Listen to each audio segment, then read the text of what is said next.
நாடு முழுவதும் சிலிண்டர் தட்டுப்பாடு ஏற்பட்டிருப்பதையொட்டி அத்தியாவசிய பொருள்கள் தடை சட்டம் அமல்படுத்தப்பட்டிருக்கிறது. இதன் மூலமாக கள்ளச்சந்தையில் சிலிண்டர்களை பதுக்கினால் கடுமையான நடவடிக்கை எடுக்கப்படும் என மத்திய அரசு எச்சரிக்கை விடுத்திருக்கிறது.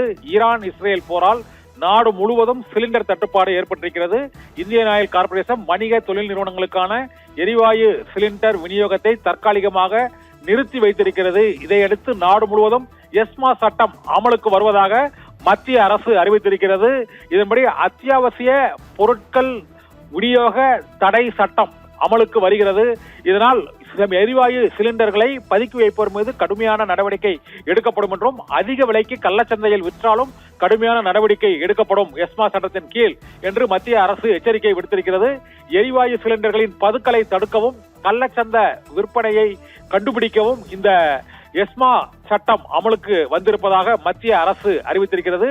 உணவு, எரிபொருள் மற்றும் அத்தியாவசிய பொருட்களை பதுக்கினால் இந்த சட்டத்தின் மீது கடும் நடவடிக்கை எடுக்கப்படும் என்றும், இப்போது சிலிண்டர் தட்டுப்பாடு ஏற்பட்டிருப்பதை பயன்படுத்தி கேஸ் விநியோக நிறுவனங்கள் மற்றும் கேஸ் விநியோகிப்போர் அந்த சிலிண்டர்களை பதுக்கி வைத்திருந்தாலோ அல்லது அதிக விலையில் விற்றாலோ அவர்கள் மீது புகார் அளித்தால் அத்தியாவசிய சேவைகள் மேலாண்மை சட்டத்தின் கீழ் நடவடிக்கை எடுக்கப்படும் என்றும், கல்வி நிறுவனங்கள் மற்றும் மருத்துவமனைகளுக்கு வணிக சிலிண்டர் விநியோகத்தை சீரமைப்பதற்கான நடவடிக்கைகளை மத்திய அரசு தீவிரப்படுத்தி இருக்கிறது என்றும் மத்திய அரசு அறிவித்திருக்கிறது. அதற்கான நடவடிக்கைகளை மாநில அரசுகள் மேற்கொள்ள வேண்டும்.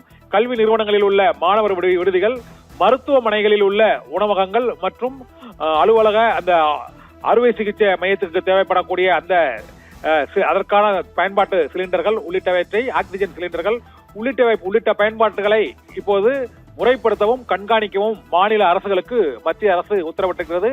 போர் பதற்றம் காரணமாக கச்சா எண்ணெய் விநியோகத்தில் ஏற்பட்டுள்ள சங்கிலி துண்டிக்கப்பட்டிருப்பதாலும் இறக்குமதி அளவு குறைந்திருப்பதாலும் நாடு முழுவதும் எரிவாயு சிலிண்டர் தட்டுப்பாடு ஏற்பட்டிருக்கிறது. அதனை முறைப்படுத்தும் வகையில் நாடு முழுவதும் எஸ்மா சட்டம் இப்போது அமலுக்கு வந்திருக்கிறது என்றும் மத்திய அரசு அவசர அறிவிப்பை வெளியிட்டிருக்கிறது.